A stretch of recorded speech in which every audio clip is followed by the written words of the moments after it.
Bakit naglalagay ng ice sa dough? Dahil sa friction ng pagmamasa, umiinit ang dough. Ang paglalagay ng ice o water ay nakakatulong upang mapabagal ang fermentation at maiwasan ang sobrang pag-alsa, lalo na kung maramihan na ang gawa, na maaaring magresulta sa hindi magandang lasa at itsura ng produkto. Ang malamig na dough ay mas madaling i-roll at hindi gaanong dumidikit, kaya mas madaling itrabaho. Nakakatulong din ito na mapanatili ang solidong estado ng fat sa dough, na mahalaga para sa flaky crusts at chewy cookies. Ang pagpapanatili ng malamig na dough ay nagpapabagal sa aktibidad ng yeast, na nagreresulta sa mas mahusay na pagbuo ng lasa sa mahabang panahon.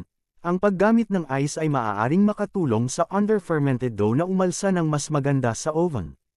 Ang paglalagay ng ice cube sa Dutch oven kapag nagbi-bake ng sourdough ay lumilikha ng steam, na nagpapabagal sa pagbuo ng crust at nagpapataas ng oven spring.